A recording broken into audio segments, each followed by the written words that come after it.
Hello friend, welcome to Samriddhi classes. Friends, आज के इस वीडियो में हम लोग देखेंगे एंटी एडर्जिक ड्रग। अभी तक हम लोग लास्ट वीडियो में देखा था एडर्जिक ड्रग मीन्स ऐसे ड्रग जो एड्रेनालिन की तरह वर्क करते हों, ठीक, उसे हमने बताया था एडर्जिक ड्रग होते हैं। एंटी एडर्जिक ड्रग मीन्स जो एडर्जिक ड्रग के एक्शन को क्या करेंगे, एबॉर्ट कर देंगे, टर्मिनेट कर देंगे, ब्लॉक कर देंगे, उसे बोलते हैं एंटी एडर्जिक ड्रग। मीन्स आज हम लोग बात कर रहे हैं एंटागोनिस्ट की बात करेंगे। अब अगर एंटागोनिस्ट की बात करेंगे तो हमारी जहाँ पे एगोनिस्ट बाइंड करती थी वहीं पे एंटागोनिस्ट बाइंड करेंगी।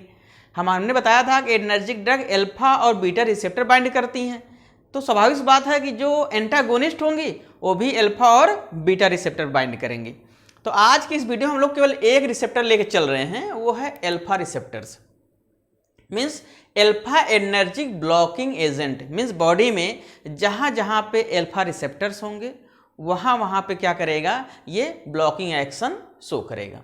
तो देखिए अल्फा एनर्जिक ब्लॉकिंग एजेंट क्या होते हैं। These drug inhibit alpha receptor mediated response but there is no effect on the beta mediated response. आप ये समझिए कि अगर हम बात कर रहे हैं alpha energic blocking agent, means ये क्या करेगा कि अल्फा रिसेप्टर के थ्रू जो हमारी बॉडी में रिस्पांस मिल रहा है उसको ब्लॉक कर देगा। लेकिन क्या है कि ये बीटा रिसेप्टर को without affecting, means beta receptor पे कोई भी इसका इफेक्ट नहीं होगा, क्योंकि आज हम लोग पर्टिकुलर बात कर रहे हैं केवल अल्फा रिसेप्टर की। मीन्स ऐसे ड्रग जो अल्फा रिसेप्टर मीडिएटेड रिस्पांस को ब्लॉक कर देंगे लेकिन बीटा रिसेप्टर पर कोई इफेक्ट नहीं होगा। अब हम लोग बात करते हैं क्लासिफिकेशन की। क्लासिफिकेशन में दो क्लासिफिकेशन है, पहला है नॉन इक्विलिब्रियम, दूसरा है इक्विलिब्रियम। इक्विलिब्रियम को बोलते हैं कॉम्पिटिटिव, मीन्स कंपटीशन, जहां पे एक चीज के लिए दो लोग क्या करें, एक दूसरे से कंपटीशन करने लगे, उसे बोलते हैं कॉम्पिटिटिव। पहला है नॉन इक्विलिब्रियम में डेरिवेटिव याद कर लीजिए, कभी कभी जीपैड पूछता है। बीटा हेलो एल्काइलअमीन डेरिवेटिव ड्रग है फेनॉक्सीबेंजामीन। तो नॉन इक्विलिब्रियम की ड्रग है बीटा हेलो एल्काइलअमीन की ड्रग फेनॉक्सीबेंजामीन है। इक्विलिब्रियम में देखिए तीन कैटेगरी है, नॉन सेलेक्टिव, अल्फा 1 सेलेक्टिव और अल्फा 2 सेलेक्टिव। नॉन सेलेक्टिव की बात करें तो पहला है अर्गट एल्कोलाइड, जिसकी ड्रग है अर्गोटामीन, ये अर्गोटॉक्सिन भी इसमें आता है। दूसरा है halogenated ergot alkaloid, halogenated ergot alkaloid drug है डिहाइड्रो अर्गोटामीन। तीसरा है इमिडाजोलिन, डेरिवेटिव में है टोलेजोलिन है। मिसलेनियस है क्लोरप्रोमेजिन। ये तो हो गए आपके नॉन सेलेक्टिव ड्रग। पहला हो गया ergot alkaloid, halogenated ergot alkaloid, imidazoline derivative, miscellaneous. उसके बाद आता है अल्फा 1 सेलेक्टिव। अल्फा 1 सेलेक्टिव में ड्रग आपकी जो ब्लॉकिंग एजेंट है वो है प्रेजोसिन, टेराजोसिन और टमसुलोसिन।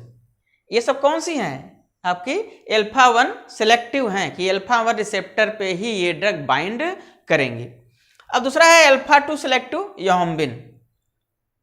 तो अल्फा 1 कौन सी हो गई, प्रेजोसिन, टेराजोसिन, टेम्सोलोसिन हो गई। अल्फा 2 सेलेक्टिव एंटागोनिस्ट आपकी याम्बिन हो गई।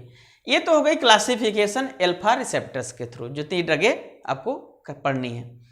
अब आता है कि हमारी बॉडी में अल्फा जो ब्लॉकर्स हैं उनका क्या इफेक्ट है, कैसे काम करेंगे हमारी बॉडी में डिफरेंट आर्गन पे।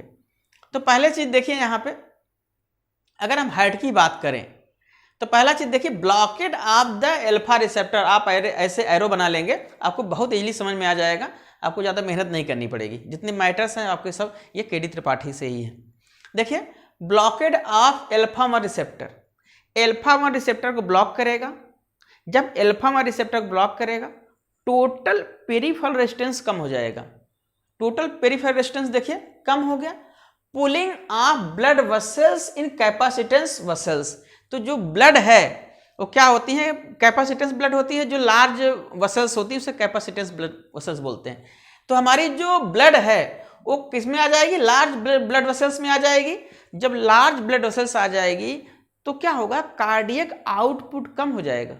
कार्डियक आउटपुट कम होगा, कार्डियक आउटपुट कम जैसे होगा क्या हो जाएगा, बीपी कम हो जाएगी, क्योंकि बीपी इक्वल टू क्या होता है, BP equal to CO into TPR, cardiac output into total peripheral resistance. अगर कार्डियक आउटपुट कम हो जाए तब भी बीपी कम हो जाएगी, टोटल पेरिफेरल रेजिस्टेंस कम हो जाए तब भी बीपी कम हो जाएगी, अगर दोनों कम हो जाए तब भी बीपी कम हो जाएगी। तो हमने यही तो बताया आपको कि अल्फा 1 रिसेप्टर ब्लॉक होगा, टोटल पेरिफेरल रेजिस्टेंस कम होगा, पुलिंग ऑफ ब्लड किस में आ जाएगा, कैपेसिटेंस ब्लड में आ जाएगा, कार्डियक आउटपुट भी कम हो जाएगा और बीपी कम हो जाएगी। अब दूसरा चीज देखिए कि जब हमने आपको एनर्जिक ड्रग बताया था तो हमने बताया था कि वहां पे नेजल डीकंजेस्टेंट के यूज करते हैं हम लोग, नेफाजोलिन यूज करते हैं।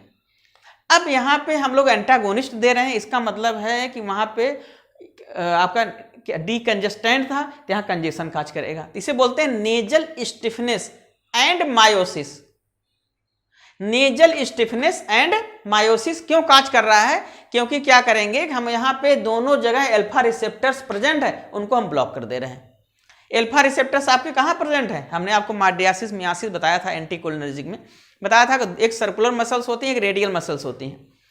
तो ये रेडियल मसल को ब्लॉक कर रहा है, ये रेडियल मसल को ब्लॉक कर रहा है, और यहाँ पे नेजल में भी आपके क्या अल्फा रिसेप्टर है तो इसको भी ब्लॉक कर रहा है, तो यहाँ पे मायोसिस हो जाएगा, जैसे ब्लॉक करेगा यहाँ पे नेजल स्टिफनेस हो जाएगी, थोड़ी सी सांस लेने में प्रॉब्लम आ जा सकती है।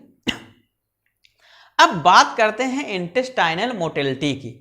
तो इंटेस्टाइनल मोटिलिटी बढ़ेगी, अगर इंटेस्टाइनल मोटिलिटी बढ़ी इसका मतलब है पेरिस्टाल्टिक मूवमेंट ज़्यादा होगा, पेरिस्टाल्टिक मूवमेंट ज़्यादा होगा तो डायरिया काज होगा।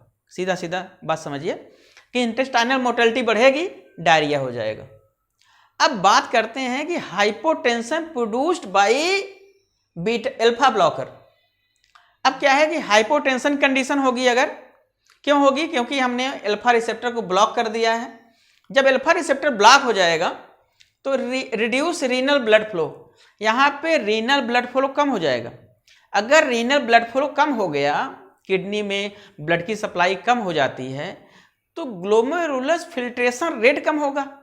अगर ग्लोमेरुलस फिल्ट्रेशन रेट कम हो जाएगा तो इसका मतलब है कि जो यूरिन बॉडी से ज़्यादा आउटपुट बाहर जा रहा था वो नहीं जाएगा।